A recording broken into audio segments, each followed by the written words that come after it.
magnetize your minis, flight stands, custom kits, and all the hobby supplies you'll need from themagnetbaron.com.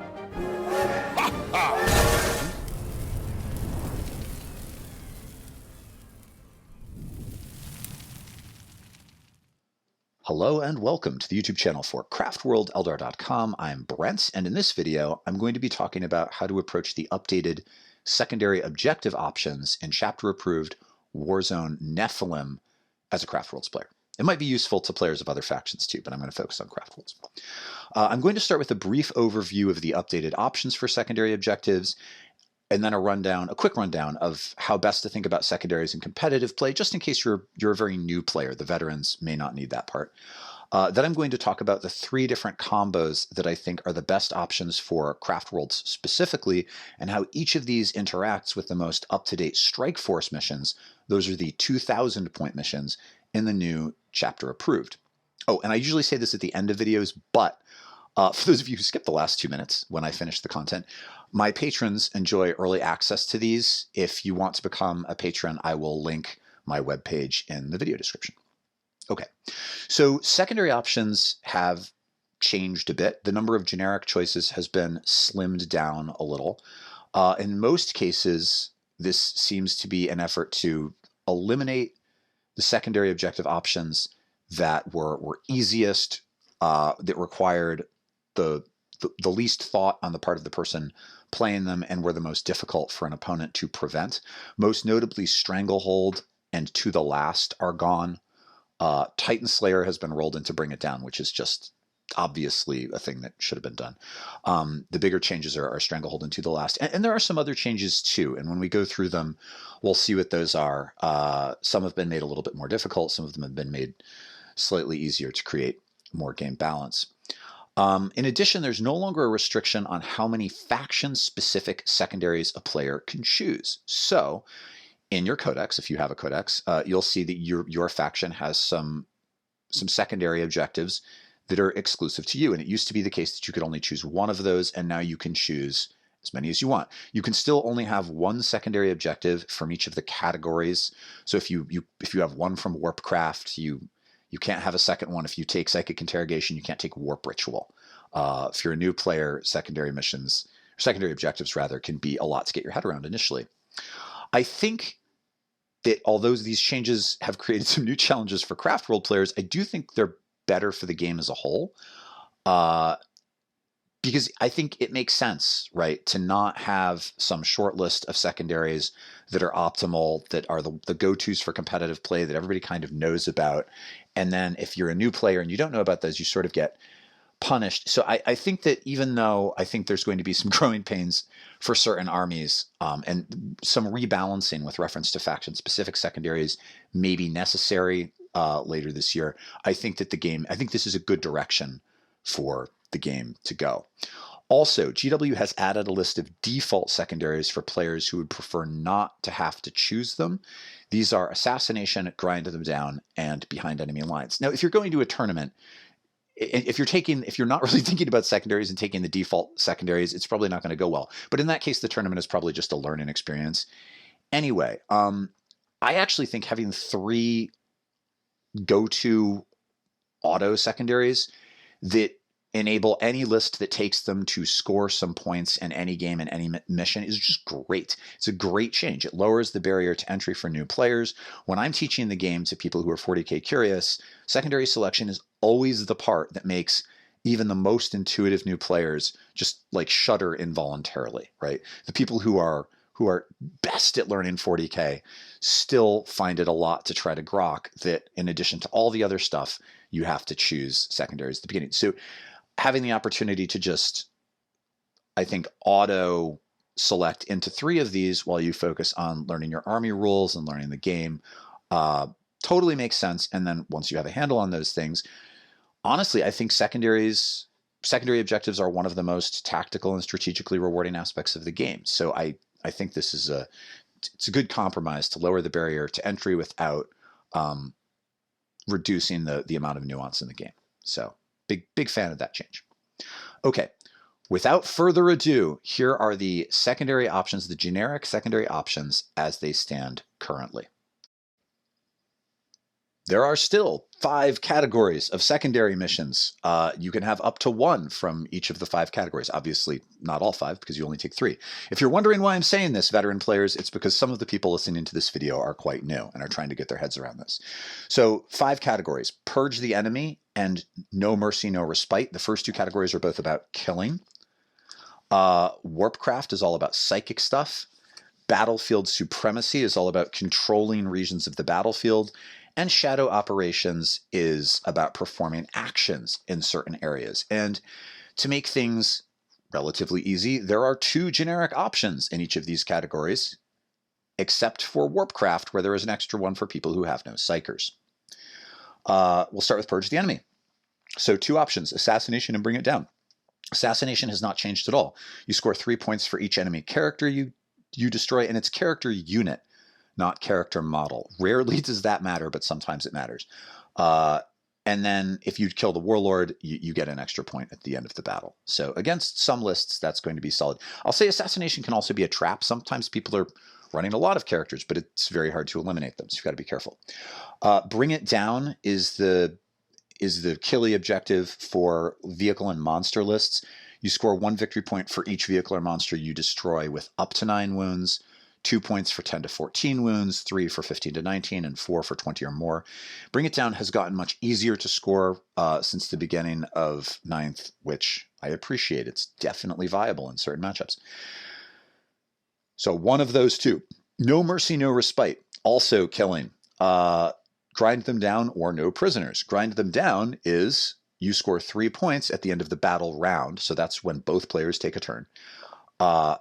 If you destroyed more enemy units than your opponent destroyed of your units. So this is good against MSU lists that run lots of small units, if you yourself are not doing that. No Prisoners is the killy objective focused on infantry. So while Bring It Down gives you points for monsters and vehicles, No Prisoners gives you essentially 1 point for every 10 wounds that you do to infantry and bikes, non-character infantry and bikes. And in addition, if you do 50 to 99, you score an additional point. And if you did over 100, you score an additional 2 points. It just means that without doing 120 wounds of damage to an opponent, you can still get to 12. And I think 12 is going to be the goal for most of your secondaries. Once we finish the generic rundown, we'll talk about how to think about secondary scoring. So it's made No Prisoners a bit more viable. So those are the killy options. In the Warpcraft section, we have, as I said, 3. One of them is it's the non-psyker psychic option. So this is Abhor the Witch. You get 3 points for each enemy psyker character that you kill, and 2 points for every other enemy psyker unit that's destroyed. Eldar are never going to take this because we're always going to have psykers in our army, and you can only take Abhor the Witch if you have no psykers. Now, this is relevant to us, though, because it means that your unit of warlocks, if you have 3 warlocks in a warlock conclave, because that's not a character, that unit is just worth 2 points. So it is helpful with these missions also, not just to think about your potential for scoring them, but how many points you could give up to an opponent who selects the mission. So, and I'm not going to talk about this one later, so I'll just say now, regardless of whether or not you plan to select into Bring It Down or, say, No Prisoners, when you're making your list, it might make sense to think about setting it up so that your opponent is very likely to not be able to get more than, say, 8 or 9 points for either of those. Maybe that means you take an extra MSU unit of Wind Riders instead of a Viper or something. I don't know, but sometimes this is a consideration. And with Abhor the Witch, you definitely want to think occasionally about the vulnerability of your psykers and the number that you're taking. Okay, the other Warpcraft options. Warp Ritual. So this is a psychic action that's performed in the middle of the table. You tally a point every time you successfully pull this off. You have to be within 6 inches of the center of the battlefield with a psyker character. This means that warlock conclaves, if they have multiple elves in the conclave when they don't have the character unit, cannot do this. Singleton warlocks can, because they get the character keyword. And Farseers, of course, can. This has a warp charge value of 3, so it's very easy to succeed on. You go to the middle of the field, you do the action, and then at the end of the game, if you did it at least 3 times, you score 12 points. This can be a great one for Craftworlds in matchups where your opponent doesn't have a ton of Psychic Denial. And then the last one, Psychic Interrogation, you score 3 victory points each time you perform the following psychic action. It has a warp charge value of 4. One of your psychic characters targets an enemy character. Any enemy character within 24 inches does not require line of sight. And if you succeed on that warp charge value for Psychic Interrogation, you score 3 command points. And if your role is higher than your opponent's leadership, you also get a command point. And in the new economy where it's difficult to get command points early, we've defaulted to starting the game with 6 and 2,000 point play. That can be very valuable. I will say that if you are trying to psychically interrogate a psyker, they are by necessity within denial range, and these psychic actions are subject to denial, and they do prevent you from then casting any psychic powers. Farseers, of course, have a stratagem for 1 CP that lets them cast 1 power, but it is a consideration when making Warpcraft choices. Still, they can be very, very good. Battlefield Supremacy. This is the command and control one.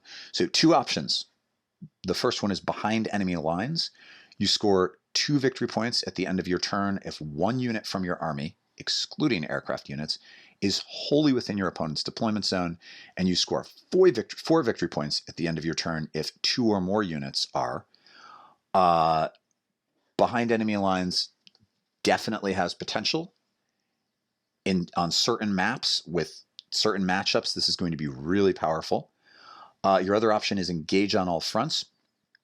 So you divide the board into quarters, and if you have a unit in all 4 quarters and that unit is at least 6 inches from every other quarter, you score 3 points. This is, by the way, a change. To engage on all fronts has become a little bit more difficult to score in this sense.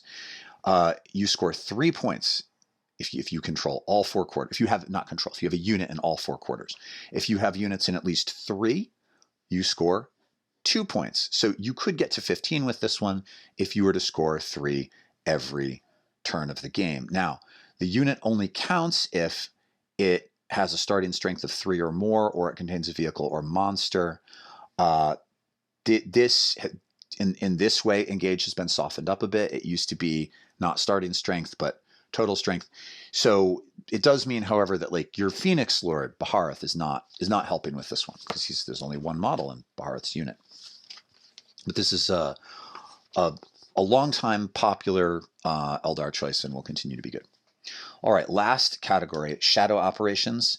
2 options: raise the banners high and retrieve Nephilim data. They keep changing the adjective for the newest chapter approved.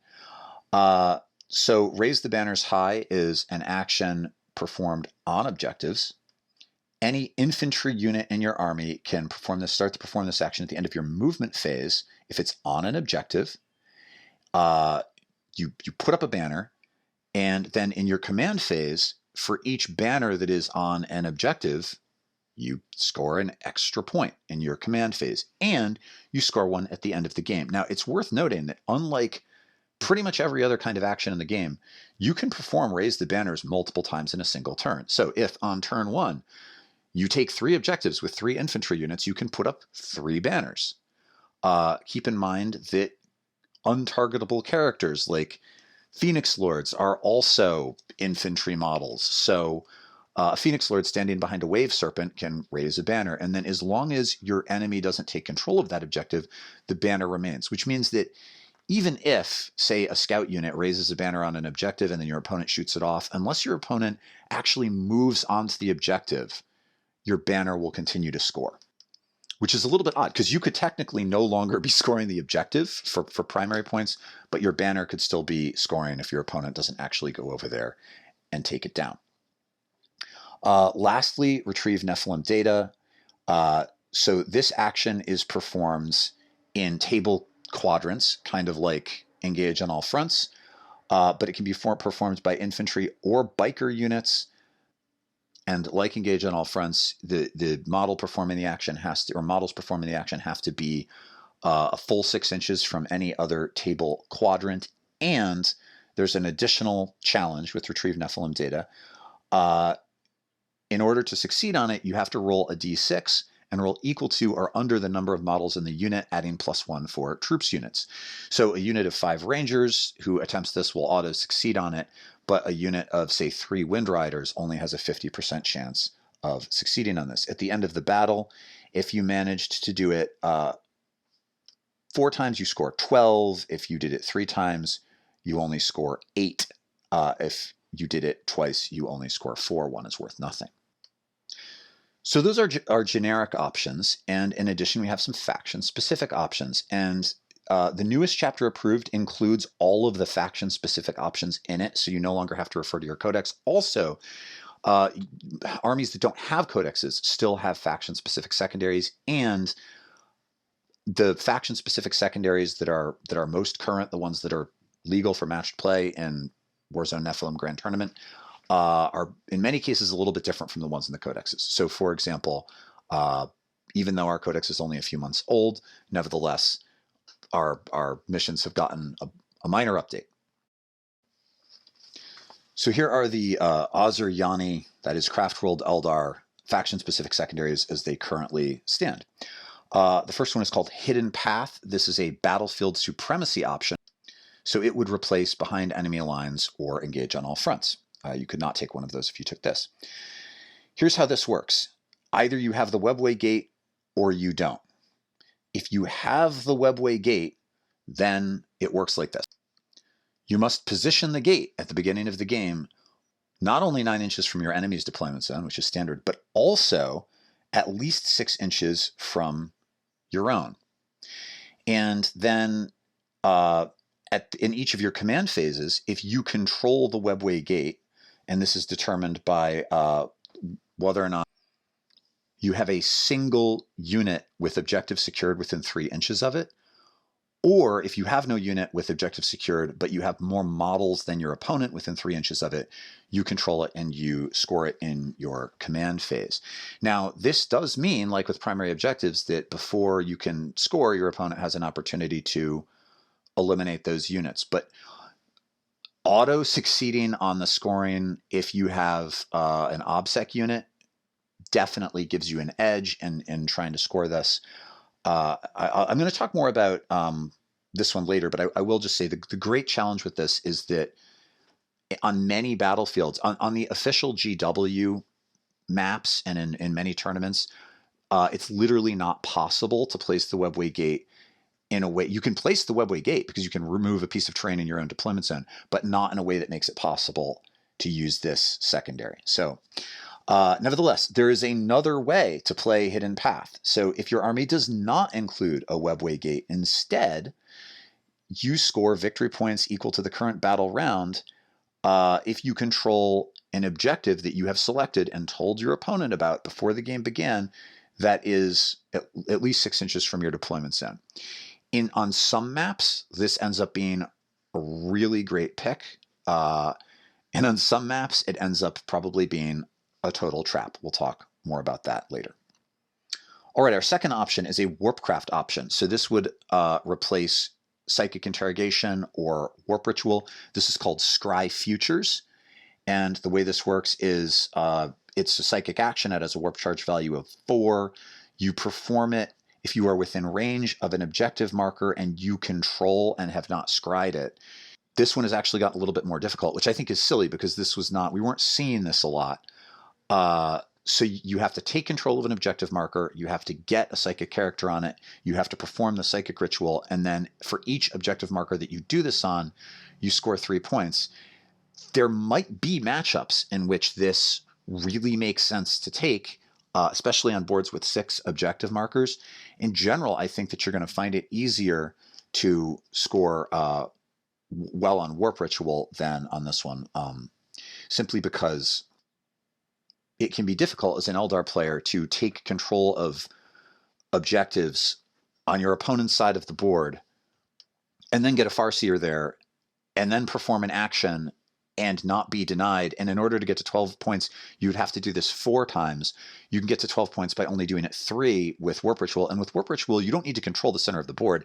You can send a Farseer Skyrunner there, have him perform Warp Ritual, spend a CP, have him cast a power like Doom or Executioner, and then use some Warlocks to just quicken him back behind your own lines. That's just a much easier play than Scry Futures. So again, there might be matchups in which this works well, but for the most part, it's probably not a great pick. Or actually, to put it another way, I just think Scry Futures is a win more pick. Win more means you are going to win the game anyway, because if you're scoring objectives on your opponent's side of the board, it probably means you've basically tabled your opponent by turn 3 and you have enough stuff left intact to like jump on their objectives. And at that point, you probably didn't need it. You're probably going to win anyway. Okay, Wrath of Cain. Wrath of Cain is no mercy, no respite. So you would take this instead of grind them down or no prisoners. You could still take assassination or bring it down. And the way Wrath of Cain works is that if you kill an enemy unit with an aspect warrior in either melee or shooting, you score 1 point. But if you destroy 2 enemy units in your turn with 2 different units of aspect warriors, 1 in shooting and 1 in melee, you score 4 points. Wrath of Cain is clearly depends on what your opponent is running. If your opponent is running an MSU list, lots of sort of squishy small units, and you are running a lot of aspect warriors, and you have good diversity of shooting and melee, there are going to be matchups in which this pick makes sense.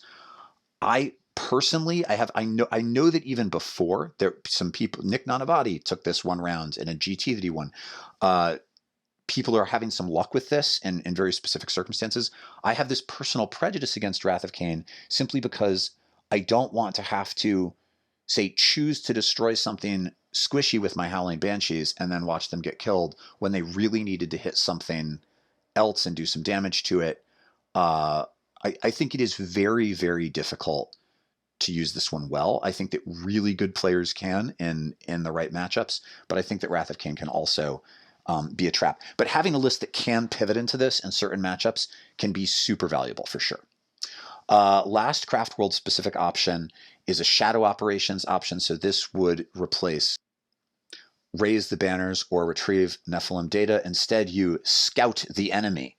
1 Azuriana unit from your army can start to perform this action at the end of your movement phase if it is not within 6 inches of your deployment zone. If the unit performing this action is a ranger unit, it's completed at the end of the turn. Oh, irritatingly, Shroud Runners do not have the Rangers keyword, despite obviously being Rangers, which is weird. Otherwise, it's completed in your next command phase. So basically, if you do this with Rangers, you score it on your turn. If you don't, the unit has to survive your opponent's turn to score. You're almost always going to be doing this with Rangers. If you just dominate part of the field or part of your opponent's deployment zone with some untouchable infantry unit that's not a Rangers unit, maybe in the late game, you could totally score this without Rangers. But certainly early on, while your opponent is intact, you only want to do this with Rangers. You score 2 victory points if you do this in the middle of the battlefield, but at least 6 inches from your own deployment zone. And if you're actually in your opponent's deployment zone, it's worth 4 points. Now, if you build for this and if it's the right map and the right opponent, this can be an incredibly powerful pick. But there are going to be other matchups in which it is a total trap. So there you have it. 11 generic secondaries, 4 faction-specific ones. We have 15 to choose from. But before I begin my rundown of what I think the best secondary combos are for Craftworlds, let's consider what we're looking for in a combination of secondary objectives. I think that there are 4 things, 4 primary considerations when you choose your secondaries. The first one is the ability to score more than 10 points. I think that at minimum, what you're looking for is 1 secondary where you can probably get to 15, another where you can get to 12, and a third where you can get to at least 10. That's pretty essential for competitive play because the way scoring works, if you scored 15, 12, and 10, that would get you to 37. If you get to 45 with your primaries, which would be ideal, plus 10 points for a painted army, that gets you to 92. And I think that if you have serious ambitions to do well across a variety of matches in a tournament, you need to have a reasonable chance of getting into the 90s. The lists that do really well usually score in the high 90s in the majority of their matchups. And I'm saying this large. I know some of you, probably most of you, are predominantly casual or competitive casual players. So I want to provide some context for the advice that I'm giving. After my last video, when I said that secondaries are going to be harder, I got some messages from people saying, dude, what do you mean? It's still really easy to get 6 or 7 points on like all your secondaries. And yes, yes, it is. But 6 or 7 points is not going to get you there. If you're playing against really good lists that are well piloted, that are good at scoring. So the first consideration when you choose secondaries is, how many points can I reliably get for this? That's consideration number one. Consideration number two is, how many resources do I have to put into getting those points with this secondary objective? So there might be a secondary for which you could score 15 points, but if that requires you to sacrifice 400 points of units that basically don't participate in the battle while they're getting murdered and scoring points for you, then it's a bad pick. So you have to think about the way in which scoring those points is pulling resources away from other things. So this is a consideration, for example, with Engage on All Fronts. Engage on All Fronts has historically been an excellent pick for Craftworld Eldar because we're fast and we have units that can easily get into all of the table quadrants. But Engage can be a bit of a trap if it means that every turn, the way your list is constructed, you're just feeding your opponent 150 points of units that just get auto-murdered with relatively little expense for your opponent. Then maybe Engage in that particular matchup is not a great pick. So you have to think about, what is it costing you to score those points, not just in terms of units that are being destroyed, but how are you sacrificing target elimination? Because maybe this unit is now not participating in the battle. What are you giving up in terms of primary objective control, right? So if you have to put a unit in some quadrant of the board where maybe you can't get onto the objective that's there because your opponent has it locked down, you're not putting that unit on an objective to score primary points. If one of your psychers is doing psychic ritual or warp ritual or psychic interrogation, then they're not casting their powers, or they're only casting one power. So you want to make sure that you can afford to give up the resources. There's an opportunity cost to scoring secondaries. The third consideration is, how difficult is it for your opponent to prevent? So I think the easiest example of this is the psychic secondaries. There are some matchups in which something like Psychic Ritual might be amazing because your opponent's running 5 characters and actually none of them are Psychers, and they're all forward characters that want to charge down the field and buff infantry units. And in a matchup like that, you can probably score really well. But if you're playing against Thousand Suns or Tyranids or Grey Knights or something with tons of Psychic Denial, it might be just too risky to rely on being able to outroll your opponent's denials. In some cases, stuff like behind enemy lines, if the map is a long rectangle and your opponent is playing an army that wants to lock down its own backfield, you might just not be able to get there. So these are considerations. And I think the last consideration is, how well does this secondary synergize with the other secondaries that you've chosen? Ideally, you want to choose secondaries that go together really well. So for example, if you take Hidden Path and you're playing the version of Hidden Path that requires you to control an objective in the midfield, that actually pairs really well with something like Raise the Banners, which rewards you for controlling an objective in the midfield. So having secondaries that pair well together such that when you devote resources to scoring one, you're also devoting resources to scoring the other, will probably result in a much more optimal list. And when you build your list, it is essential to think about what secondaries you're going to take on the front end. Veteran players, you already know this. Newer competitive players, one of the biggest traps for new players is to make a list with an eye towards target elimination, and only once your list is done do you start thinking about what secondaries to pick. That is not the way to go. That said, for those of you who are playing casual, I'm not telling you have to build lists this way. If you're playing casually, for goodness sakes, make lists however you want. Start with the units that seem the most fun with the coolest paint schemes that are thematically appropriate, and then throw in a couple of things that you think will be good. And when your list is done, choose some secondaries, or just go with the default ones, or whatever. If you're having fun playing Warhammer and you're happy how you're doing it, you're doing it the right way. That's awesome. I'm specifically talking to.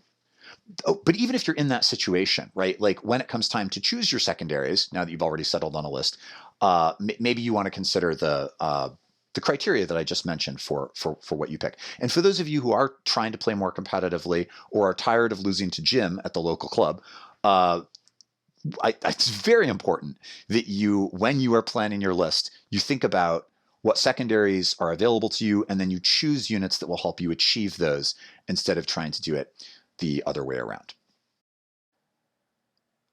Okay, so as I said at the beginning of the video, I think that there are 3 different packages that can perform really well for Space Elves. However, none of these 3 packages is equally effective in all of the Strike Force missions and against all lists. So previously, before Warzone Nephilim, it was possible to choose 2 secondaries that you could rely on running in pretty much every match. And then for your third, maybe you had 2 to 3 options, and you would go with one depending on your opponent's list or maybe what the mission was. But I think things are more complicated now. I'm not sure there is any 2 to 3 objective build that will prove consistently reliable anymore for the variety of missions and opposing lists that you encounter in a tournament setting. So this means that Craftworld players probably need to be able to build lists that are equally ready to pivot into 2 or 3 different combinations of secondaries. So before it was like, I always take these 2, and then this third one is flexible. And now I think it might be 3 totally different sets of 2, each of which comes with a really flexible third one. And I need to be able to pivot into any of those 3 builds, including the third mission, which is going to be variable. So this is much more nuanced. Craftworlds have always been a super high skill cap army and rewarded finesse, and I think that that's definitely still where we are. And it's really not more complicated insofar as there are actually fewer secondary missions to choose from, but the game is tactically deeper, and so I think that's cool. Okay, without further ado, here are broadly speaking, the 3 combos that I think are going to work well for us. Each of these consists of 2 paired secondary objectives plus a third, which will depend on what you happen to be up against. The options for the third are going to be the same in all 3 cases, but the 2 that you're starting with are going to vary. So I think the first option is Hidden Path plus Raised Banners, probably not including the Webway Gate in most settings where maybe the Webway Gate isn't even going to fit on the board. So this is a command and control build where you are grabbing the objectives on your side of the field, throwing down some banners on them, and choosing one that you are going to hyper score on. And weirdly, what ends up happening with this is if there's a midfield objective that you know that you can control throughout the game, you're going to score in missions where you score 4 points for each objective, essentially. Over the course of the game, if you grab it and you control it, you will score 16 primary points. For Hidden Path, if you can control it with scouts from the first turn, you score points equal to the current game round number. So you would score 15 points for Hidden Path. And then if you put a banner up on it, let's say turn 2. Let's say you don't get the banner on it turn 1. Although you could with those scouts. So we'll do it. If you scored it for turn 1, it would be worth another 6 points for banners, which makes this one objective worth 31 points to you over the course of the game. You're going to need something tough to hang on to this, but there are going to be matchups in which this can work really well for you. Oh, I'm sorry, 36 points. So because it would go 16 plus 15 plus 5 for banners. All right, the second option is the duck and weave, run all over the battlefield, sneaky elves. This is going to be the most familiar to many of us. It's engage on all fronts, plus Knockman data, plus a third. Now, I think it's obvious why engage on all fronts and Knockman data have good synergy, because they both require you to be in all of the table quadrants. in matchups in which your opponent has to be spread out, or where the other two options, the one I just talked about and the one I will talked about, just aren't there for you, this can work really well. Especially if you're running lots of highly mobile units. So small units of Wind Riders, scouts that can forward deploy and perform engage early, I'm sorry, Nephilim data early. Vipers, these sacrificial, pretty cheap, somewhat durable for their points units that you can send into table quadrants to help you score engage. That is probably, of these three, it is the most traditional way to play Eldar. And I probably need to talk about that one the least because I bet most of you already know how to do it. The last option, the third option, comes from, I've bet, by the way, for the last few days, I've thought about little else. And this third one is not my idea. There's a guy in the UK, Mark Vickery, who back when Space Elves were not doing well on the tournament scene at all, nevertheless was consistently going 5-1 with them at GTs, and he always has some off-meta, creative, interesting ways to play Space Elves. Back when nobody was playing them, he was rated first in the ITC for Craftworlds. Nobody wanted to because they were hard, and he did it well. So Mark and I were talking about this thing that's been working well for him, where he uses behind the enemy lines in combination with scout the enemy, and you get ranger units into your opponent's backfield. I guess typically the way this works for him is if he doesn't get first turn, he plays Phantasm, he picks up a couple of his ranger units, and then once he pivots to blow a hole in his opponent's backline on one side of the field, he can bring them in out of reserve in the later turns of the game. Because remember, if the ranger unit performs scout the enemy in your opponent's backfield, that's 4 points right there. And it's pretty easy to have 2 units in your opponent's backfield if it's a long edge. So this works well, I think, especially on long edge boards where you have these long, thin deployment zones, and especially in missions or against opponents, which really encourage your opponent to move into the midfield to score, which makes it really hard for them to prevent your backfield scoring. And I was initially skeptical about this simply because it seemed like if I were playing against an Eldar player and the person took scout the enemy, the first thing that I would do is kill all of their rangers. And I know that I could do that on turn 1, especially if I got first turn. And what I wasn't thinking about, and what Mark pointed out, is that, well, then you just use Phantasm and you pick them all up and you put them into reserve and you use them carefully, right? And you only need to, because every time you do it in your enemy's deployment zone, it scores you 4 points. If you get 2 points with it on first turn, not in your opponent's deployment zone, and you get 2 points with it maybe on second turn, but then in the last 3 you're getting 4, you're maxing it out. And if you have a unit of rangers in your opponent's deployment zone scoring scout the enemy, it's also helping you score behind enemy lines. So there's the synergy, and rangers are pretty cheap. In order for this to work, you do have to have a lot of highly mobile or indirect fire units that can abruptly pivot to one side of the field to put overwhelming pressure on your opponent there to claim a section of their deployment zone. I personally am thinking about Mark's idea and experimenting with it just a little bit, have found against certain enemies in sort of the rectangular deep deployment zones, I found it much harder because your enemy finds it easier to pivot in their own backfield, or when there's not enough terrain on the board to shield. Sometimes the terrain is positioned such that everything in a backfield can see its entire own backfield. And with those sorts of terrain setups, this doesn't work super well, because anything you have in your opponent's backfield is subject to the entire army that's in your opponent's backfield. But if the terrain is positioned such that you can have a unit on one side of your opponent's deployment zone, and in order to engage it or shoot it, they have to move like everything into one corner of the board, then this can be a super powerful pick. So those are 3 different combinations of 2, and each of those needs to then be paired with either a Warpcraft option. I really like Warp Ritual. It is my favorite Warpcraft option, and the simple reason is that that combo that I mentioned, again, it ticks the boxes. It's hard for an opponent to prevent.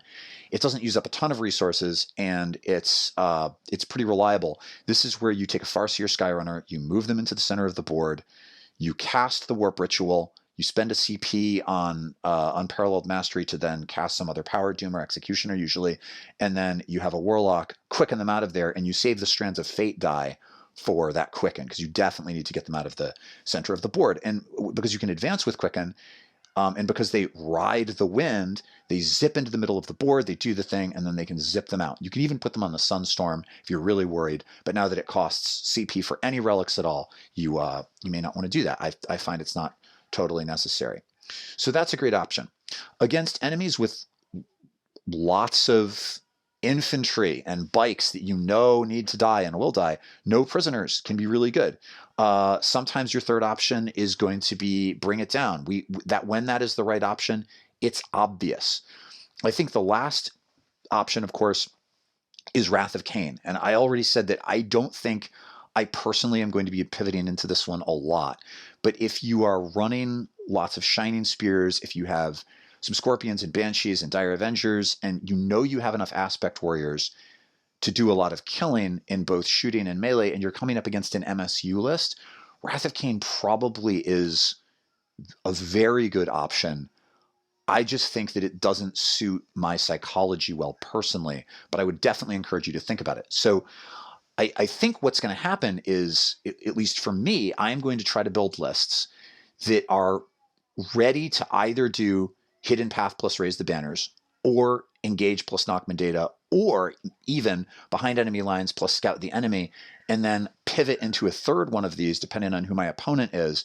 In which of those initial packages I pick is probably going to depend on the mission and the map. And so the next thing we're going to do is go through the different Strike Force missions, and there's a flow chart here, right? So you see the mission.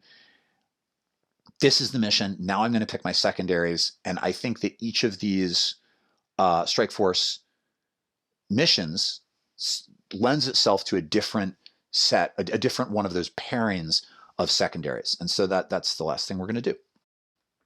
But before we do, I just want to reiterate one more time for more casual players that the whole concept of competitive play is actually a spectrum, not some sort of dichotomy between casual and competitive. And what we're talking about is optimizing for a pretty high level of competitive play. I think that this sort of general notion of thinking about secondaries in this way can be helpful to you at all levels of play, and you make it suit your play style. I am definitely not suggesting that this is the necessary, superior, or only way to pick secondaries for 40K. You know, you do what works for you. And frankly, if you want to play pretty competitive, but what I've suggested about pivoting is overwhelming, that Knockman Data, Engage on All Fronts pairing is a decent all-comers option. And more casual 40K, it doesn't matter. Honestly, the list I'm most excited about running this summer is totally casual. It's 3,000 points and has 3 Wraith Knights in it. There's no competitive viability. So context is important. But if we are trying to optimize for a higher level of competitive play, I think it does make sense to get really nuanced about how we think about these missions. Okay, so we're going to work our way through all of the Strike Force missions, the 2,000 point missions. And I think that you'll see what general principles are at work, and you could apply these to other size games also. So the first one, Recover the Relics. And for each of the, I'll throw the maps up on the screen so you can see what I'm talking about. But you'll see that Recover the Relics is long deployment, where you're both at opposite ends of the rectangle. There are 6 objectives, 1 in each deployment zone. Nothing in the middle of the field, and this is hold 1, hold 2, hold more. So some of the missions, for those of you who are newer, to score it all, you need to hold 2. So it's 2, 3 or more. This is a 1, 2 or more, which is most of them, and that's the 1, 2 or more are better for Craftworlds because we have a little bit of a tough time sometimes with primaries. And then the special rules: in order to generate CP in your command phase, you have to hold one of the objective markers, either in no man's land or the one in your opponent's deployment zone. And the extra primary scoring option is that you get 1 CP for each, or 1 victory point, excuse me, for each enemy unit that you destroy in the battle round up to 3. And that's easy, right? It's just some more. You get to score primary points for killing. That's good for Eldar.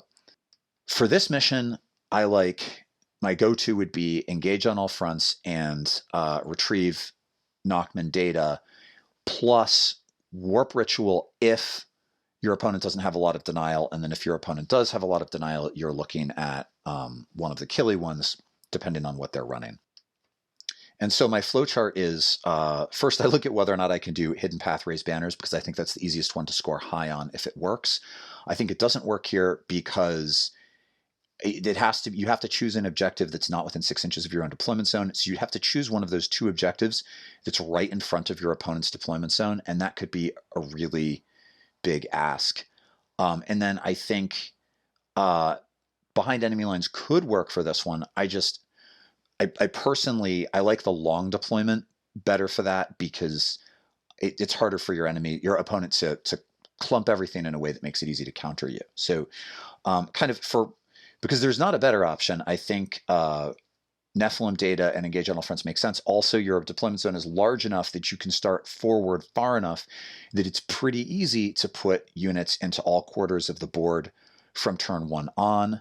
I would probably put some scouts or rangers in the midfield, and maybe a unit of striking scorpions on the other side. If you don't get first turn, you use Phantasm to pick those models up, and then when it is your turn, you can score engage by zipping out with some Wind Riders or Vipers, MSU Wind Riders with catapults, or Vipers with just the Shuriken Cannon, which are pretty cheap. They zip out, they can do some move blocking. You can stick them in front of your opponent's transports or melee units. Maybe they do some shooting, they do some damage, and there's a point sacrifice there, but you're getting some board control by move blocking your opponent. You're scoring engage, and you're taking heat off of other more important units as your opponent has to devote resources to destroying this. So for Recover the Relics, my go-to, I think, would be those 3. And then the reason that I like Warp Ritual for this one is there is no objective in the center of the board, but there are 6 objectives, which means that when Warp Ritual gets difficult is either when your opponent has a lot of deny, or when there's an objective in the middle of the battlefield and only 5 objectives, so your opponent is incentivized to control it. But when there's no objective there, there's kind of no reason for your opponent to have models there, so it's unlikely that your opponent will be able to block that. So I would go Nachman Data, engage, Warp Ritual, and do the trick that I talked about earlier where you send in the Farseer and you quicken it out. So that's my pick for this one. Tear down their icons. This one is interesting. So it's again, it's the long rectangle but with diagonal deployment, and 5 objective markers, 1 in the very center of the battlefield, and then 2 on each player's side of the table, 1 in the actual deployment zone. And this is a control 1, control 2, control more, with a quirky set of special mission rules. So here's how it works. There are 2 special actions that any unit can perform per turn. So one is called Prime Explosives. You have to do this on your opponent's side of the table and at least 9 inches from any other explosive marker that's already been primed. And you don't have to roll, you just auto-succeed setting down an explosive marker within 3 inches of the unit doing it. So, but if the unit has objective secured, you finish the action at the end of your turn. And if the unit doesn't, it happens in your next command phase. So your opponent theoretically could kill the unit and prevent the objective from being put down that way. The other option is diffuse explosives. It works exactly how you would think. You move within 3 inches of an explosives marker within your own territory. There cannot be any enemy models within 3 inches of it, and you perform an action. If you have objective secured, you auto-succeed on the action. If you don't, you roll a die, and on a 4-up, you defuse the explosive. Now, at the end of the game, each player scores 4 points for each primed objective marker that is within their opponent's territory, up to a maximum of 15 points per player. So there is an opportunity here. If you didn't score especially well, if you only got to, say, 30 for actual objective control, you could still max out your primary score with this. And depending on what my opponent's running, for this mission, I like behind enemy lines plus scout the enemy. if my list matches well with my opponent's list for that, and if not, I'll fall back on Nachman data and engage on all fronts, which is also a good match for this. But I think the reason that I like Behind Enemy Lines and Scout the Enemy is probably fairly apparent, and that is that it pairs fantastically well with the action-based additional primary scoring. So if you can control one little edge of your opponent's deployment zone pretty reliably, even without holding an objective marker, you can max out Scout the Enemy, Behind Enemy Lines, and pick up 15 points for this. Or even if you only pick up 12 points for this, doing it on 3 turns, that's pretty damn good. And just to reiterate, in order to make this work, Mark Vickery, who I mentioned is the source of this, he's running 4 Ranger units and lists that do this. I think that you could do reasonably well with 3. You position them advantageously on turn 1, and then if you don't get first turn, you pick them up with Phantasm, or at least 2 of them up with Phantasm. You put them into reserve, and then in turns where you can bring them out of reserve such that they're squatting basically in your opponent's deployment zone in the later part of the game, they can score big. So if you look at the table and you think, I can seize part of my opponent's deployment zone and hold it, this is a good move. And the other reason that I think this is a good combo is that because your opponent is trying to get units onto your side of the table to get objectives and potentially put down explosives, there will have a difficult time stopping you from moving onto theirs, if you see what I'm saying, because their resources are going to be necessary elsewhere. Now, there's a trade-off here because you also are trying to counter them. So which suite of objectives is best probably depends on what is in your list versus what is in your opponent's list. I would not be inclined to take Warp Ritual as my third option for this because it has a center field objective, unless I'm counting on being able to hold that for pretty much the whole game. I would probably lean into a Achille option for this, or perhaps Psychic Interrogation if I think that my opponent doesn't have enough Psychic Denial to prevent it. Data Scry-Salvage. Oh, but before we talk Data Scry-Salvage, one other note about Tear Down Their Icons. You can use, I think, Will of Azurian to give OBSEC to a unit that wouldn't normally have OBSEC to complete that action at the end of your turn, because it resolves at the end of your turn, I think, if an OBSEC unit is the one performing the action. And so if you put OBSEC on, I don't know, a unit of Wraithblades or something, theoretically, not that you need to keep them alive, they'll stay alive. But that's an option. Okay, Data Scry-Salvage. So this is diagonal deployment, 6 objectives. This is a hold 2, hold 3, or more. So that's a little bit tricky for us. There's 1 objective in each deployment zone, and then there's a line of 4 objectives across the center of the field. And there are a couple of quirky mission rules here. One is called Data Terminals. If you were the last person to control an objective and you had it with an OBSEC unit, even if you move off of it, you continue to control it, which is nice, especially in the late game when there are not a lot of models left on the table. And then there's an action, Data Intercept. A unit on the objective in your own deployment zone can perform an action to score points equal to the number of those 4 midfield objectives that you control at any given time. Now, for Data Scry-Salvage, I really like the Hidden Path Raise Banners combo because all 4 of those objectives in the middle of the field are going to be far enough from your deployment zone that any one of those could be the one that you choose for Hidden Path. And because there's a necessity to control multiple objectives, it will be difficult for your opponent to heavily oppose any individual one of those without giving up the others. So if you can grab one of those objectives and drop a banner on it, if you can hold it from turn 1 because you have some sort of scout deploy unit, a forward deploying unit, Rangers, or something that makes a pregame move, if you can hold it from turn 1, you pick up 15 points for Hidden Path. It's going to help you score points for Data Intercept, and then it's helping you get there for primary objectives too. And if you drop a banner on it early, it's going to be worth another 4 or 5 points for the banner. So I think that against almost any opponent, this is a great one for Hidden Path. It's also a totally reasonable place to use Warp Ritual if your opponent doesn't have a ton of deny, because the center of the battlefield, there's a lot of pressure on your opponent to be other places in the battlefield.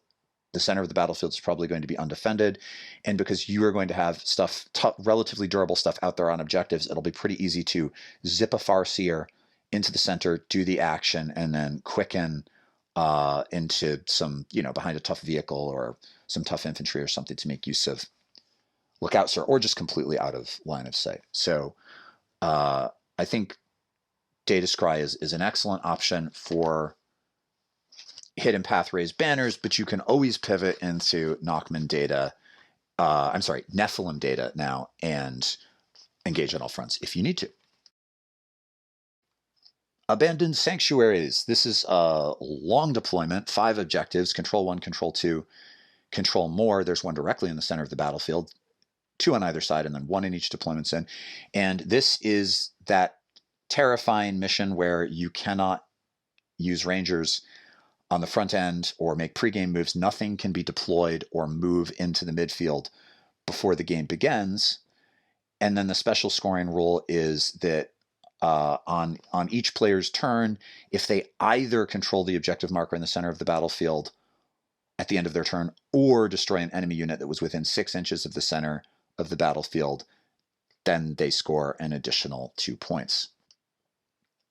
Now, I think the most obvious move here is to choose Hidden Path and raise the banners, and to grab, for Hidden Path, to choose not the objective in the center, but one of the objectives on either side of it. But again, because your opponent, there are 3 objectives in the midfield that your opponent needs to play for. Both players are incentivized to scrap for the midfield. And so I think you stand a reasonable chance of being able to just pin down one of these others. Now, because there's no forward deployment, you won't score a Hidden Path on turn 1, nor will you score banners on turn 1, and that's fine. That is fine. But I think that unless you look at your opponent's army and you think there's no way I can do that, I think that that's in many cases going to be the best play, as long as you have a list that's been developed to be able to do that.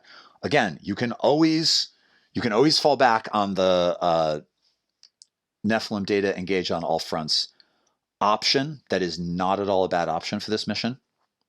But in order to score engage on all fronts on turn 1, because you need to be now at least 6 inches from any other quadrant, you're going to need to be a little bit tricky, either using Quicken with something and maybe using the Swooping Hawk redeploy, because of course none of your forward deploy stuff can help with that. But I think that I think that option is strong for this, and I actually think that even though it's a little bit counterintuitive because Rangers can't forward deploy in this, I don't think that the behind enemy lines scout the enemy option is bad at all.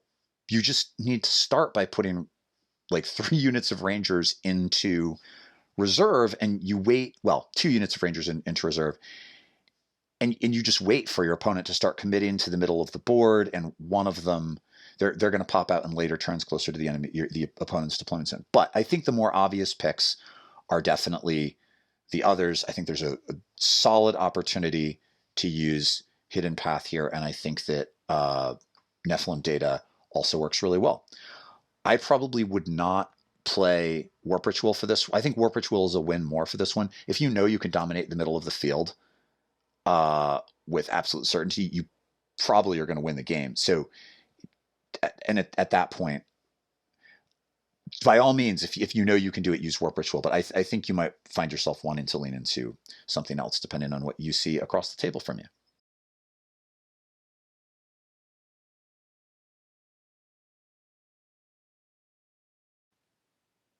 Conversion.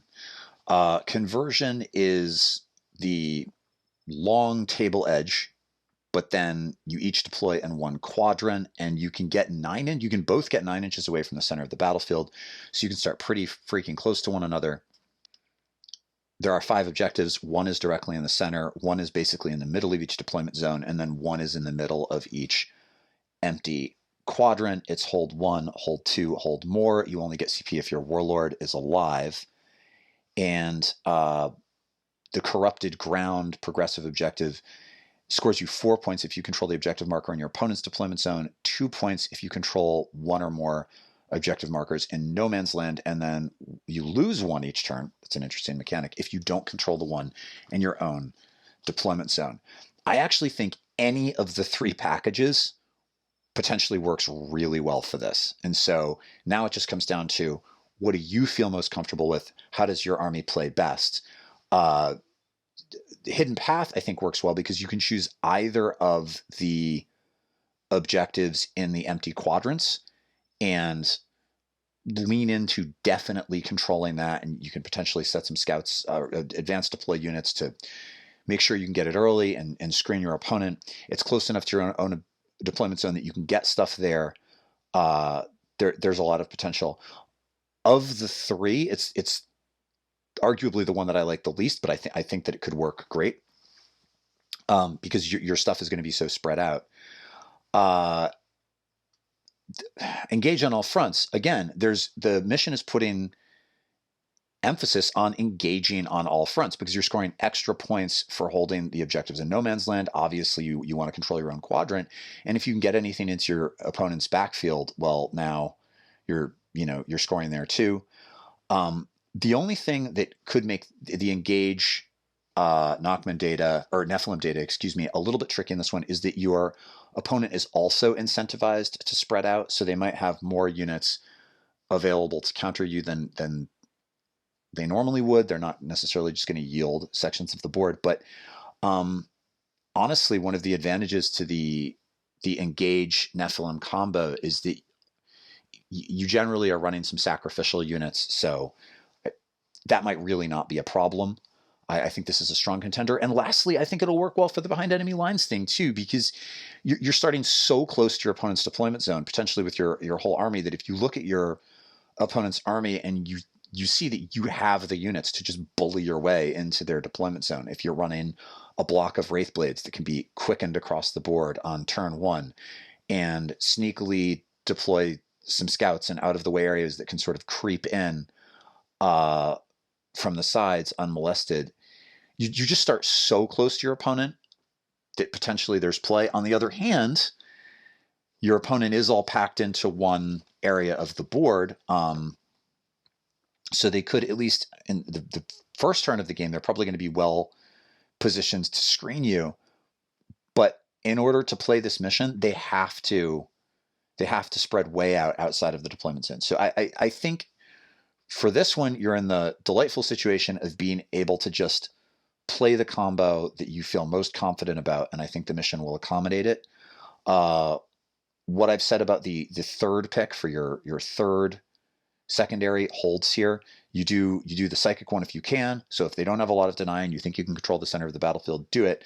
But again, there's a lot of pressure on the center of the battlefield in this one, so I probably would only choose that one if I feel absolutely confident that I'm going to be able to dominate that. I wouldn't count on nipping in there with a Farseer if I don't plan to be able to control it.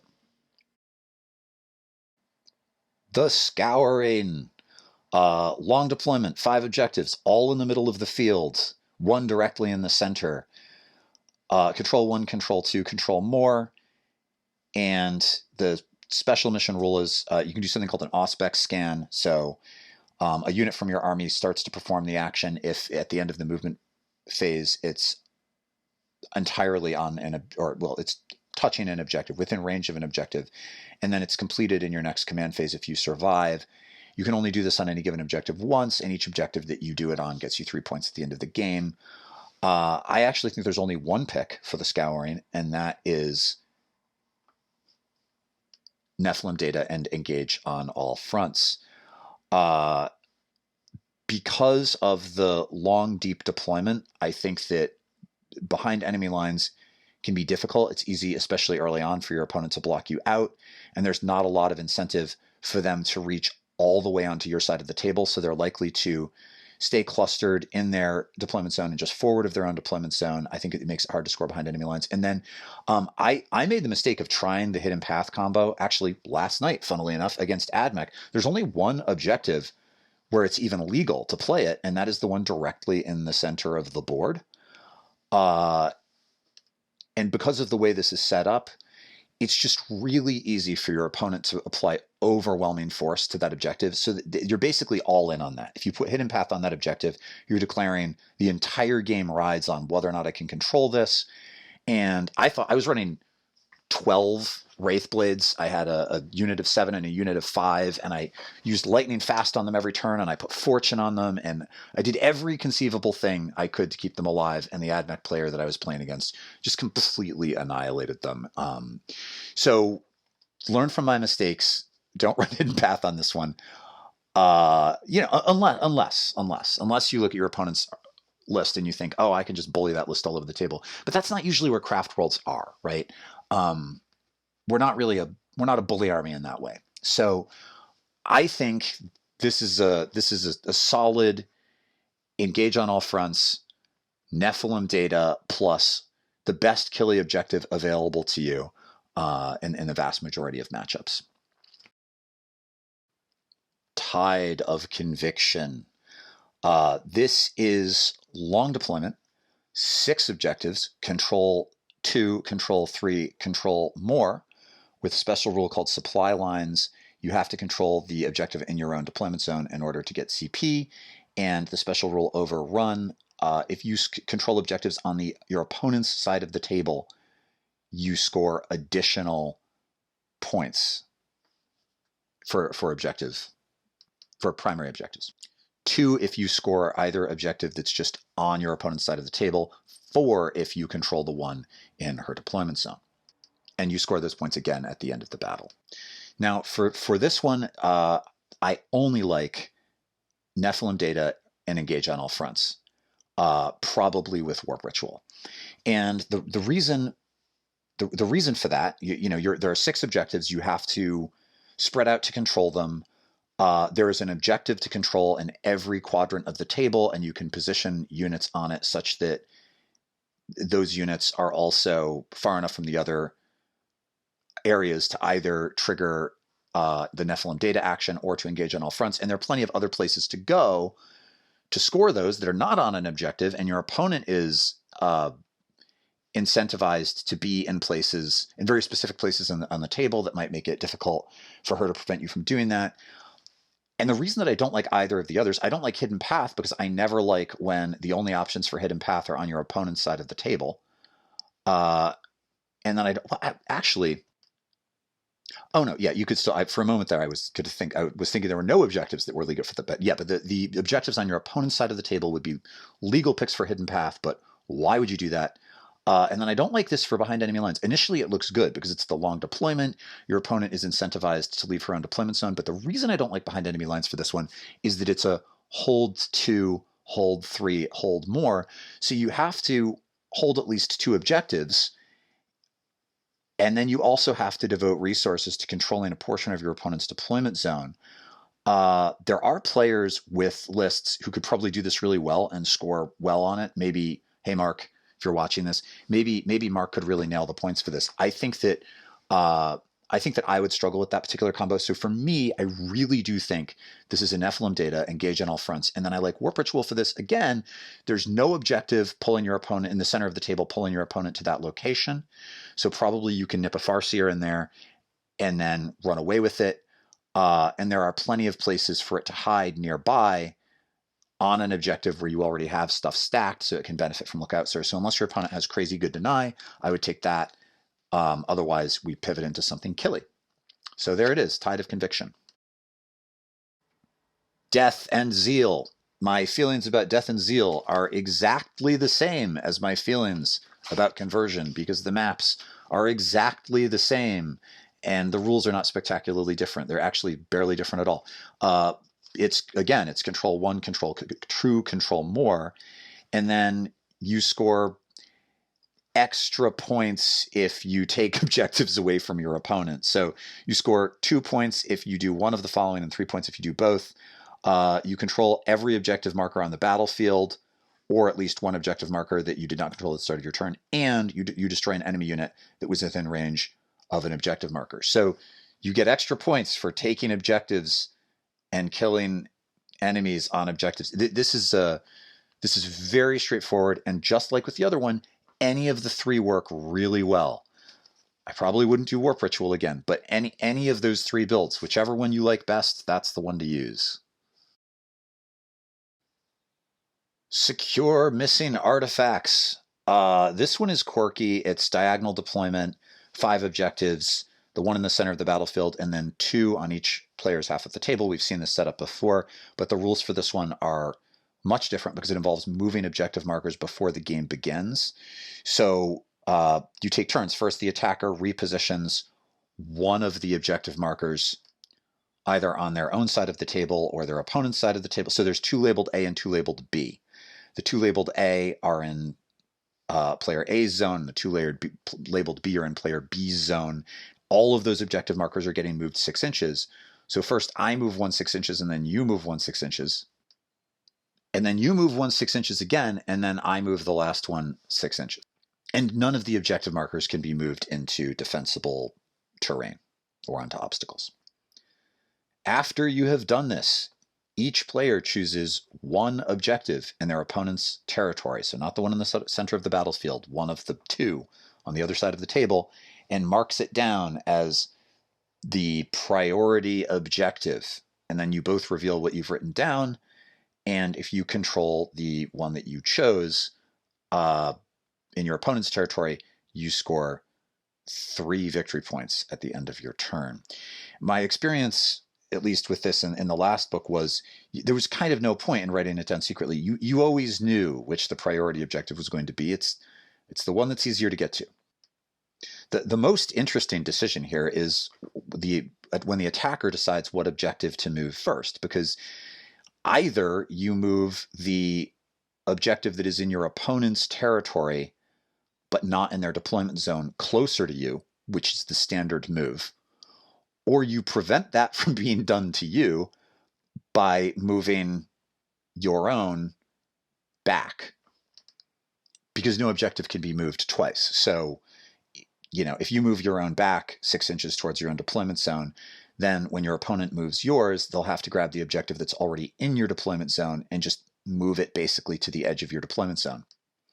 Now, if the attacker's really only, the choice sounds more complicated than it is. If the attacker is either going to pull their own objective from no man's land back, and then what the defender will end up doing is you'll mirroring it, so you'll end up with both the attacker and the defender having objectives that are basically on the forward edge of their deployment zone, and then the one in the center. Or the attacker will choose to reach over and pull the enemy objective in no man's land closer, at which point the defender is likely to pull their own A objective or whatever it is deeper into their deployment zone and they'll have to then pull the attacker's no man's land objective closer. Now, because when you decide on your secondary missions, you don't know who's going to be attacker and who's going to be defender and who's choosing first, you can't choose hidden path for this unless you're willing to commit to sticking it in the center of the field, which I think is just too risky. You could choose Nephilim data and engage on all fronts, of course. And that's what I think I see most people deciding to do because it's familiar.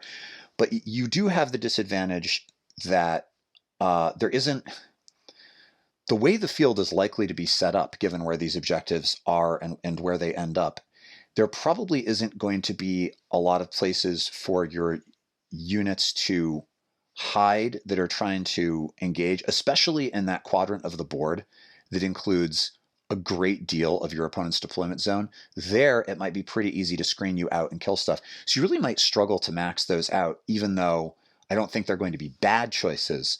I don't think there's any perfect choice for this one. If you can pull off the behind enemy lines thing, right, you might, for example, consider if you are able to Ideally, the objective that's in your opponent's deployment zone, if you can pull that toward as sort of like as far as possible from your opponent's short board edge, you potentially make a really good place for you to kind of sneak into your opponent's deployment zone.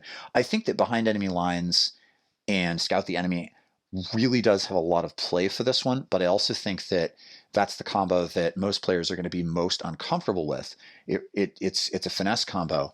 So I think if you're comfortable with it, that is probably, and you have a build for which it will work, that probably really might be the best one to lean into.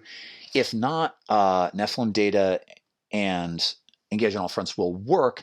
And it really may also just come down to what the terrain looks like on the table.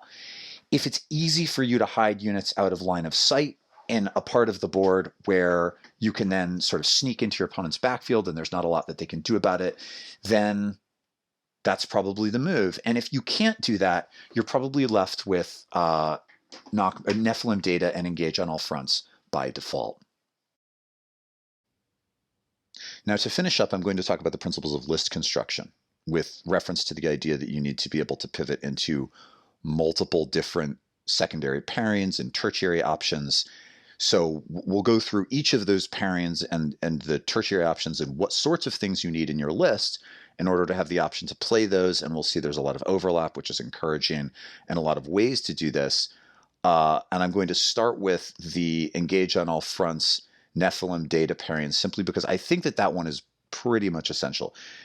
It works okay, at least for all of the missions, and there's some in which it's definitely the best option. So I think we all probably need to be prepared to do that. And then we'll look at the others.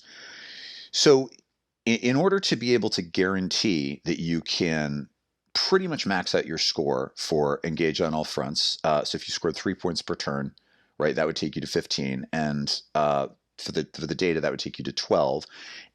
And I think you have to be looking at pretty much maxing those out. In tournament play, at least at the time of making this video, one of the greatest obstacles to overcome is going to be armies that have 2 secondary options that pretty much guarantee them 30 unpreventable points per game. And this is something that I think needs to be ironed out still in the balanced data sheets.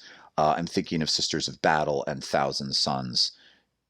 It may be, if you're watching this video 3 months after I make it, those will no longer be the armies to beat. Necrons could also be difficult, but there are some armies that are just sort of guaranteed 30, more or less. So I think with any of these, we have to be looking at getting our go-to core missions pretty close to 30 points. So for engage on all fronts and Nocma data, this is what it means. You pretty much need to be able to guarantee that you have a unit with a starting strength of 3, or a vehicle or a monster in every quadrant of the board, 6 inches from every other quadrant every turn of the game, which means having fast MSU disposable units that you can continuously put into harm's way, or just locking down an additional quadrant of the board on top of your own backfield, and then being able to send something into the other quadrant either as a sacrifice or to contest it. And so what sorts of units help with this? Well, stuff that's fast and cheap, first of all. So MSU Windrider units,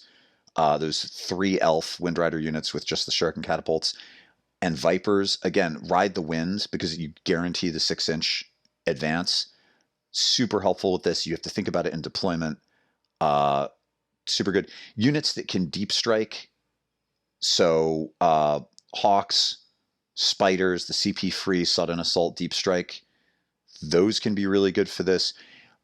Stuff that forward deploys, so Rangers. I still find myself calling them Scouts sometimes because that's what they were called when I started playing as like a 6th grader.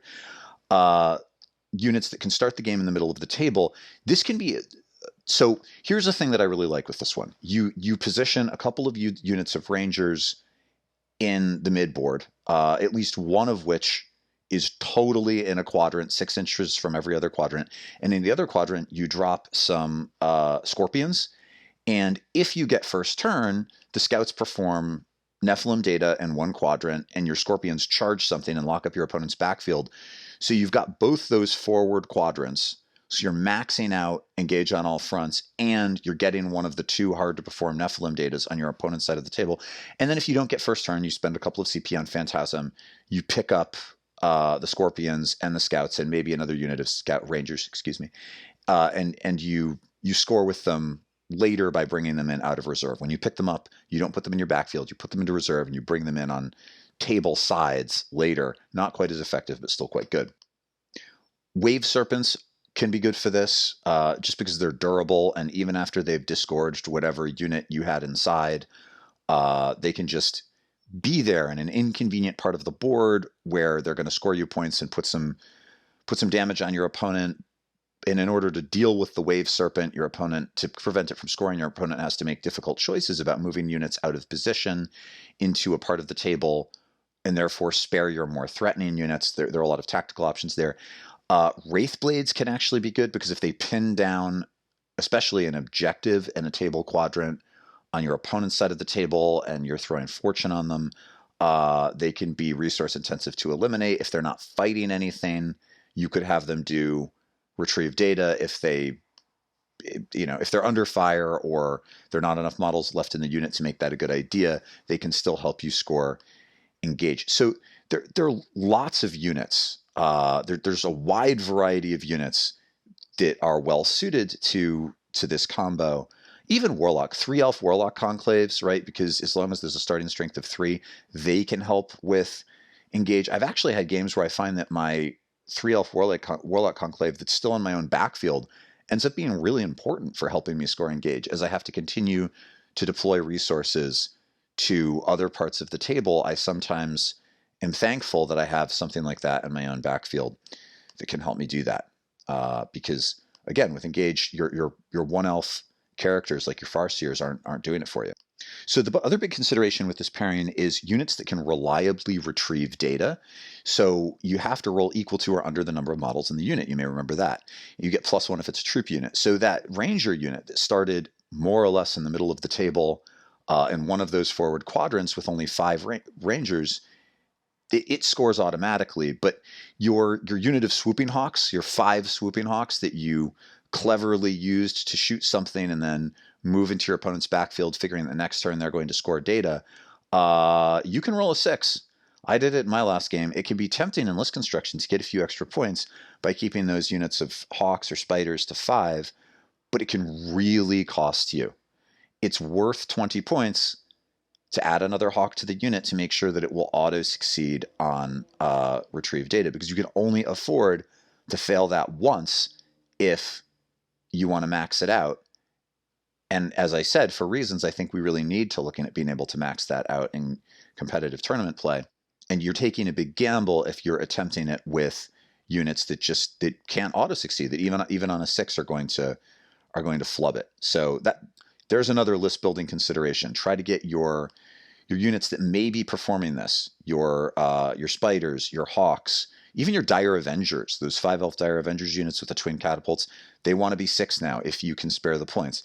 And it doesn't have to be everything. All of your 5-elf units don't need to go to 6, but the ones that are most likely to be attempting this, like the Hawks, like the Spiders with the Exarch power that lets them bamf once per game somewhere else on the table, those are units where you really want a 6th model if you can afford it. The other thing to consider with this list is that you may need 2 CP for Phantasm. I'm going to rephrase that. You need 2 CP to have the option to Phantasm, because you want to be able to forward deploy stuff like Rangers to make this easy on turn 1, and if you don't get first turn, you don't want those units to all just die and get you nothing. And you probably see there's some tension here. Fast attack units are gold, that we really need our fast attack options. There are only 3 fast attack slots in a battalion. I think they're going to be the most sought after slots now. So if you decide that you want to add an Outrider detachment, well, now you're starting the game with 3 CP. So having 2 CP for Phantasm gives you only 1 other disposable CP at the beginning of the game, which you probably want for something. Maybe you have a relic you need to take, or maybe you want to be able to use lightning fast on first turn, or maybe you want to be able to use unparalleled mastery or whatever. So CP becomes more precious. So it makes even more sense to try to get Fateful Divergence in there as a Farseer power to help you generate CP early on. So these are sort of like knock-on list building concerns that you make one decision and that means that it becomes necessary to think about buoying your list in other ways with additional modifications, like you swap out one Farseer power for Fateful Divergence. That's the sort of concern we're thinking about. And you don't necessarily need that Outrider detachment. I have found I end up needing at least another patrol. Maybe you can do this with just a battalion, but it certainly makes it easier to have some more fast attack slots. Okay, let's talk about the behind enemy lines scout the enemy one, because this has delightful overlap with the first pairing that we just talked about. You need mostly the same kinds of units, which is very, very convenient. Obviously, you need Rangers, because when Rangers perform Scout the Enemy, they finish it on your turn.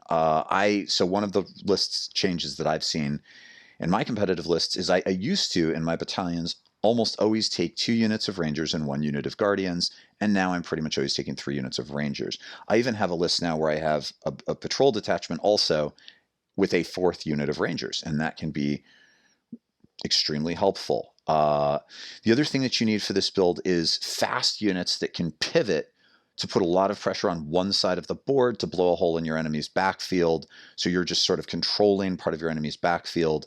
Wind Riders, Vipers, we already need those for the other thing, so that's great. Bahareth is actually really good for this. I know he's out of favor because he went up in points and he can no longer score for 2 the last, but I think he still has a lot of play. Phoenix Lords totally count for behind enemy characters, count for behind enemy lines. So if you shoot something or fight something with Bahareth and then there's a space in your opponent's backfield, he can land there, help you score that. And because Phoenix Lords can only take 3 damage in a single phase, it can be very difficult for your opponent to rub that unit out and prevent its scoring potential. For the same reason, Karandras is not bad. Again, if he ends up going into reserve because you didn't get first turn, that's not great. But that really sticky unit in your opponent's backfield that's hard to eliminate is very valuable. Wraith blades coming in out of Deep Strike or even out of a Wave Serpent have some potential for this too. Somebody on YouTube mentioned Falcons full of Rangers.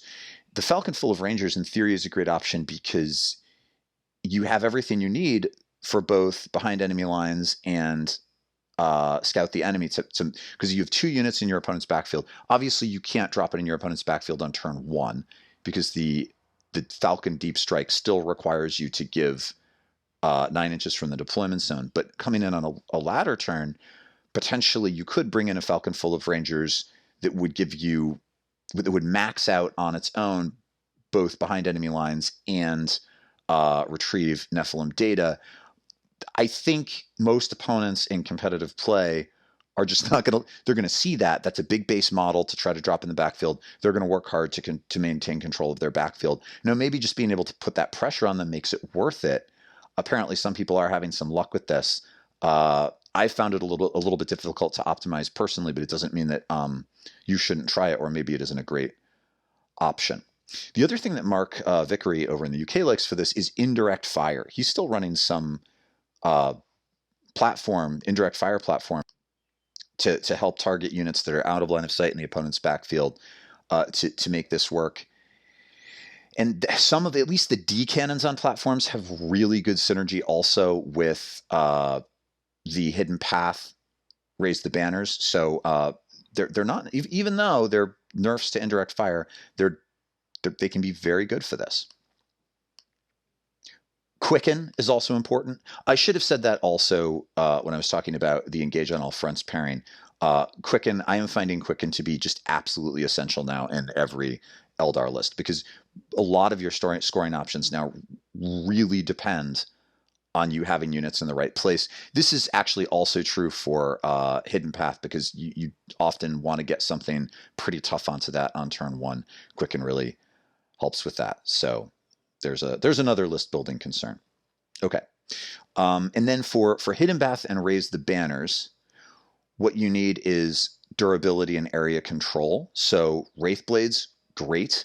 The Wraith Blades with axes and shields that have the 4-up invuln. I will say that when you're running a durable unit that needs to just squat on something and take fire, just because it's durable doesn't mean that it doesn't need both fortune and lightning fast reactions used on it pretty much every turn. If that's how you're going to play it, if you have a lot of stuff in your opponent's army that can draw a bead on whatever it is, just assume that you're spending one or multiple CP per turn on lightning fast, and you're always putting fortune on the thing. The game is very, very killy right now, and so you need every possible squatty buff.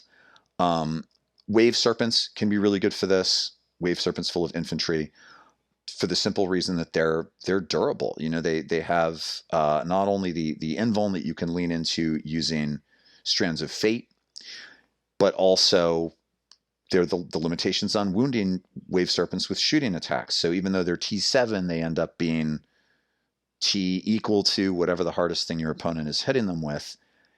In those Strands of Fate, if you're fishing for Strands of Fate dice, sometimes we use our Farseers to reroll. We're looking for particular numbers.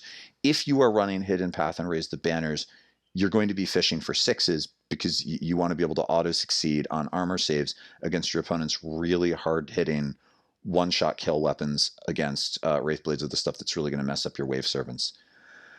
So you need durability. It doesn't have to be Wraithblades and Wave Serpents. If you get Phoenix Lords, are freaking fabulous for this. I actually think that at least one Phoenix Lord in your army is non-negotiable if you want the option to play Hidden Path, because again, they can only take so much damage in one phase, and you can potentially resurrect them for a CP.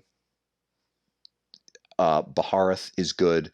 Mark Vickery has pointed out that Irilith is still cheap and just as dear compared to some of the others at 140, and fast. He can get there.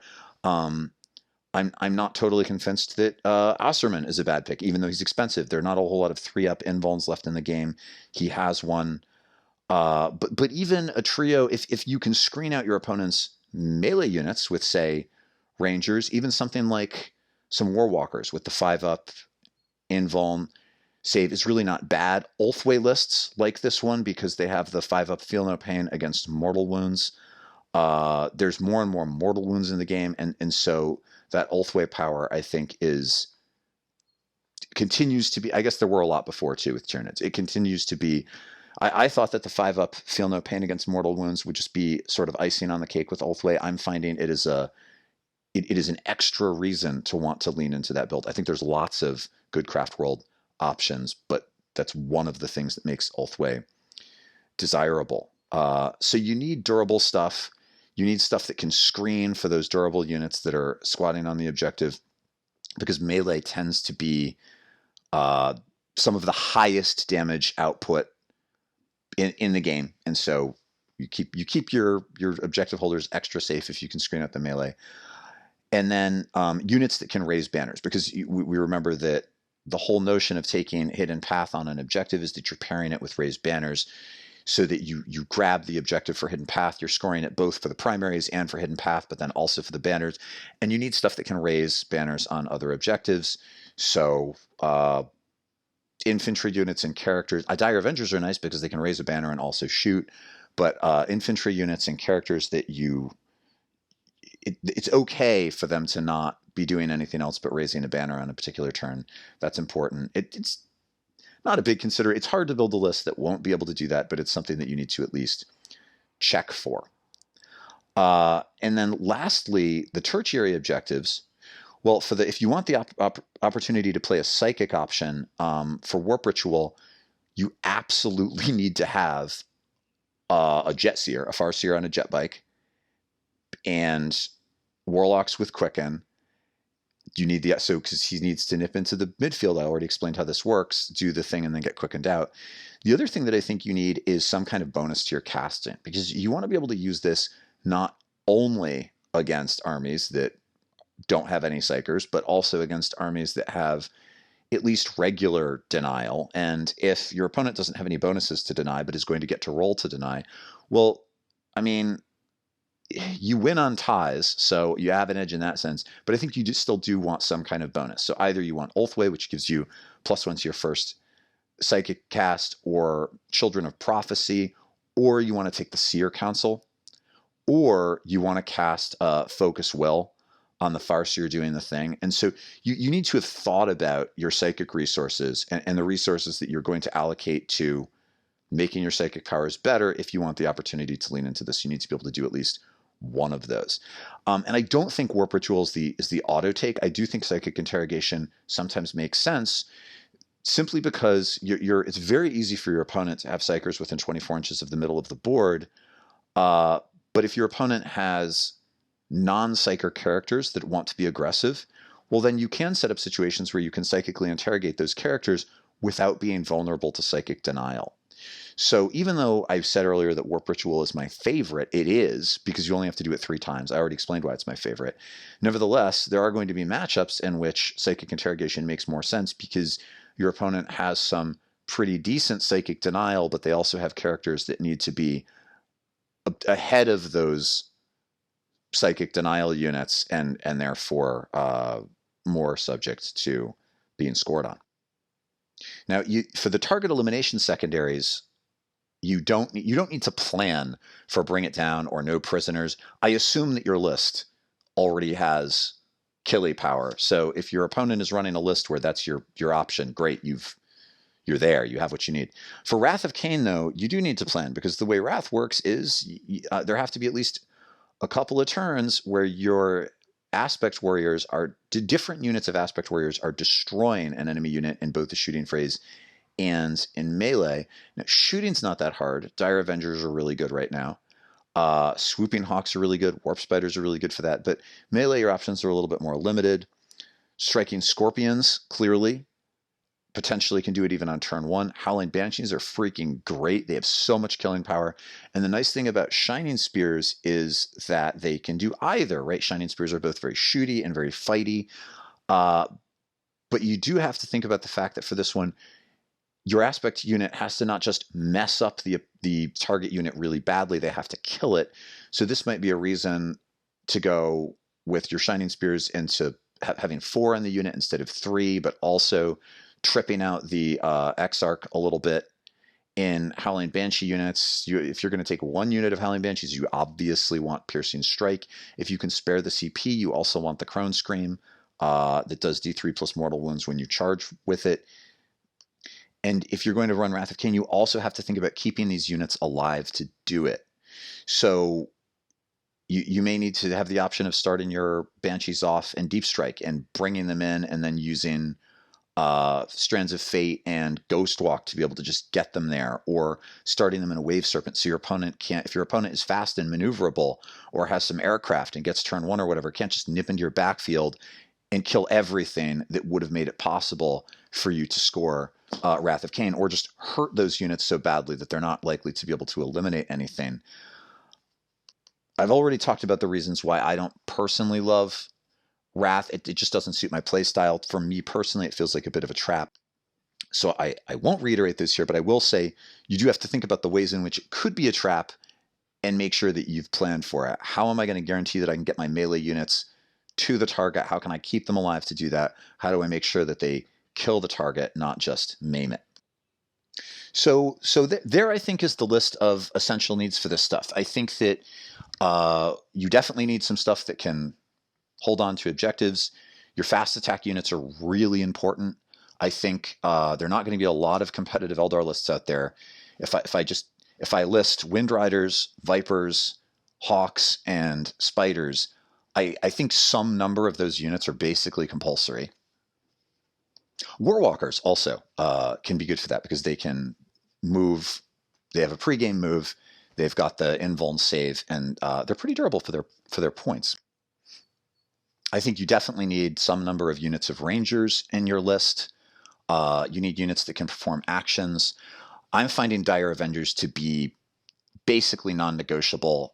In part, they're good for helping you score a variety of secondaries. They can still shoot when they do the thing. And the game right now really favors volume of fire, and having weapons that have pretty good strength, good AP, and decent range, and a high rate of fire. If you juice them up with, especially with Doom or Guide and a Hail list, they can be efficient against pretty much anything in the game. They're very efficient for their points. You obviously need Farseers. So the good news here is that although you need the tactical flexibility to pivot into some different kinds of play, a lot of the workhorse units for that are going to be the same, and there's a wide enough variety of workhorse units that all our lists don't need to look the same, which I also really appreciate. I really hated at the beginning of 8th edition when, if you wanted to play Eldar competitively, the only option, you could do it. They could perform at the top as long as you were willing to run nothing but tons of flyers and play them in this really boring way. And that's not where we are. There are a lot of ways to do this. There are a lot of types of units that can perform these tasks well. And this leads to the last thing that I'll say before we wrap up, and that is that the good news is that there isn't one necessary sub-faction that you need to choose in order to play Eldar well, to do these things. I do think that Ulthwé is a really strong pick because you have the bonus to Psychic. Remember, we said if you want to do the Psychic thing, you need some kind of Psychic bonus. The 5 up against mortal wounds and makes them more durable for grabbing objectives and surviving to do some of these actions, as does the 6 up Feel No Pain, because then your Wind Riders and your Vipers, for goodness sakes, have an invulnerable save, which means if your opponent blasts them with a las cannon, you can use a Strands of Fate die to just guarantee that they survive. They have access, Ulthwé has access to Eldred. There's some more Psychic reliability, so Ulthwé is really good. I think Hail of Doom, despite all of the nerfs, is still solid. It's less durable than Ulthwé. It doesn't have as much Psychic reliability, but it relies on just being able to do so much damage to your opponent that it helps shut down their ability to counter this stuff. And I think Hail of Doom will be good into, again, I think Thousand Sons are going to be a real problem. And the -3 or -4 AP you can get on your Dire Avengers with Hail of Doom list is going to be really good into that army. I think that there are a variety of other custom Craftworld options which have real potential, and I think we're going to see some clever players coming up with ways to pair things like Swift Strikers with either Children of Prophecy or possibly Masterful Shots. I think there might even be some builds for mobile fighters. I think there's a lot in the custom Craftworld section that has potential, and I think that the other mainstream Craftworlds are good. I think that they're good. I think that Beltan has options, because all of these units that we're talking about, they don't rely, your Wind Riders and your Vipers, they don't have to be in a Hail of Doom list to be good. If you're leaning into Beltan, obviously you're going to be looking at Aspect Warriors. You're probably going to want the option to do Wrath of Cain. Even some of the less potent Craftworlds, Samhan, I think that you can play those competitively, run these types of units, and see some decent results. They're not all equal, but I don't think that there's one thing that we all have to do, which I like. Eandon, right? The extra durability that Eandon has. I think the only trouble Eandon players are going to run into is that everybody's teching to be Armor of Contempt now, which also by default gives you some options against Eandon, but I think their durability bonus is solid.